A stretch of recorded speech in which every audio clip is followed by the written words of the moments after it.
Welcome back to the Lights Out podcast, bedtime stories for boys and girls around the world. Good evening, boys and girls. Are you ready for bed? Are you all snuggled up and ready for another Lights Out bedtime story? Good, because you are in for a treat tonight. That's right, with Mr. Uppity by Roger Hargreaves, another Mr. Mem book. Once upon a time. This is a story of Mr. Uppity and how Mr. Uppity finishes this story not quite so uppity as at the beginning of the story. You see, Mr. Uppity was one of the rudest people in the world, if not the rudest. He was rude to anybody and everybody. So, of course, in Big Town, which was where he lived, he had no friends at all. Not one. Miserable old Uppity, they used to call him, and he certainly looked it. Now, as well as being rude, Mr. Uppity was also rich, very rich, one of the richest people in the world, if not the richest. He had the largest, longest limousine in Big Town. He had the largest, longest garden in Big Town. He had, on top of the hill in the middle of Big Town, the most enormous house, the biggest house in Big Town. And there he lived, all alone, miserable old Uppity. One day, Mr. Uppity was walking in the gardens of his enormous house when he suddenly heard a voice, a little voice. "Hello," said the voice. Mr. Uppity looked, and there, in one of his hundreds of flower beds, was a goblin. "Aren't you going to say hello to me?" asked the goblin. "Go away," said Mr. Uppity rudely. "Oh, I know who you must be," said the goblin. "You must be Mr. Uppity, who's rude to everybody." "Humph!" sniffed Mr. Uppity rudely. "Well, I know somebody who wants to meet you," said the goblin, and skipped off the way goblins do. "Come on," he called over his shoulder. Mr. Uppity's curiosity got the better of him. He followed. "In there," said the goblin, pointing to a small hole in a tree. "Don't be silly," snorted Mr. Uppity. "Oh, I'm not being silly," said the goblin. "Yes, you are," snapped Mr. Uppity. "I can't possibly get in there." "Aha!" smiled the goblin, and then he said a magic word known only to goblins, which sounded like wobbly gobbly gook, or something like that. Suddenly, Mr. Uppity started shrinking. He shrank and he shrank until he was exactly the same size as the goblin. "Turn me back into my proper size at once," spluttered Mr. Uppity in a rage. "Shan't," grinned the goblin.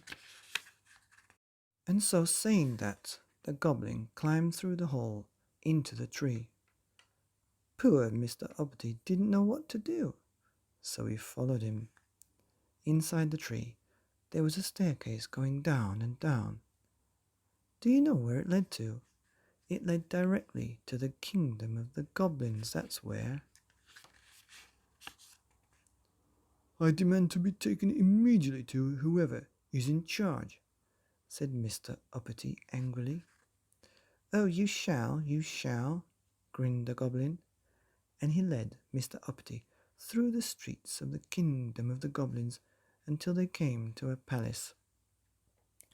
"Halt! Who goes there?" cried the goblin sentry at the gate.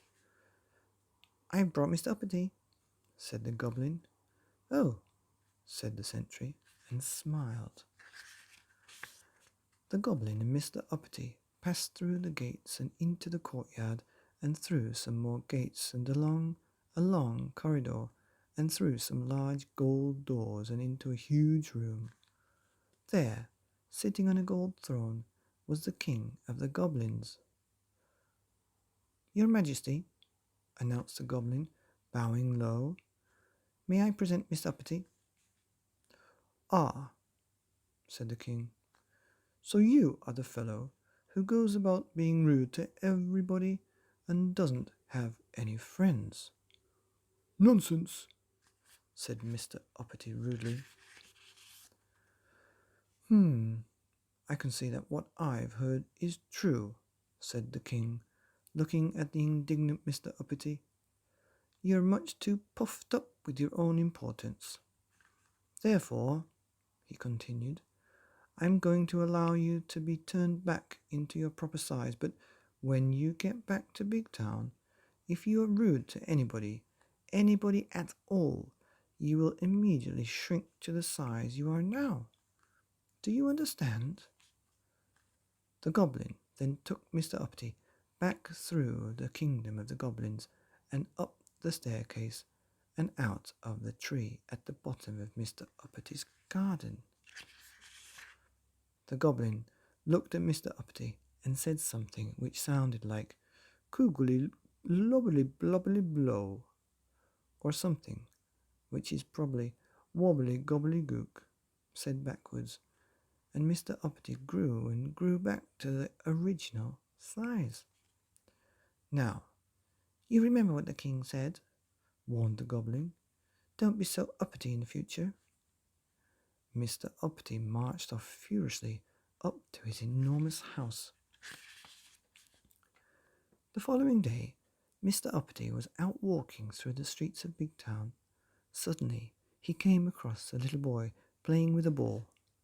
"Get out of my way," snapped Mr. Uppity rudely. But as soon as he said it, you know what happened, don't you? Yes, that's right. Mr. Uppity shrank and shrank until he was no bigger than the ball the boy was playing with. "Oh dear," he gasped, and then he thought. I'm sorry," he said to the boy. "What I meant to say was, please could I get past?" Immediately, Mr. Uppity grew to his original size and the boy moved, and Mr. Uppity went on his way. Then he met an old lady carrying a large shopping basket. She was late for the market.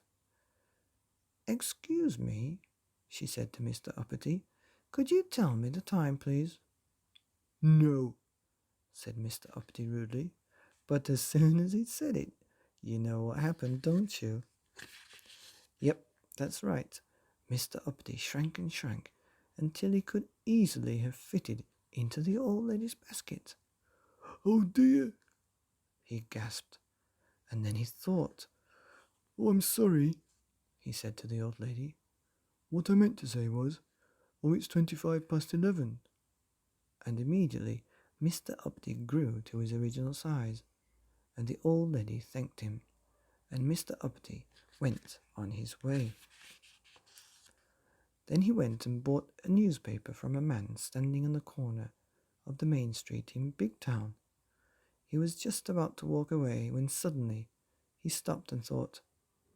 He turned back to the man and said, "Thank you." "Thank you" were two words Mr. Uppity had never used before. The man smiled. A smile was something Mr. Uppity wasn't used to getting. Then Mr. Uppity was stopped by a man who asked him if he could tell him the way to the bank. Mr. Uppity was just about to say no when he thought. "Yes," he said, and told the man. "Thank you," said the man. "Thank you" were words that Mr. Uppity not only had never used before, but were words he had never even had said to him before. Mr. Uppity smiled and felt happy. Happy was a feeling Mr. Uppity wasn't used to feeling. He liked it. And do you know, from that day forward to this day backwards, Mr. Uppity is a changed person. He's still the richest person in Big Town, perhaps the richest person in the world, but now he has lots of friends, and he smiles a lot, and he never gets that shrinking feeling. And do you know which words Mr. Uppity uses most of all these days? Please and thank you. So, what we'd like to say is, thank you for reading the story. And if you're ever thinking about being rude to somebody, please keep a sharp lookout for goblins. The end of Mr. Uppity by Roger Hargreaves, here on the Lights Out podcast. Bedtime stories for boys and girls around the world. Thank you for listening. The end. Good night. I should have said good night.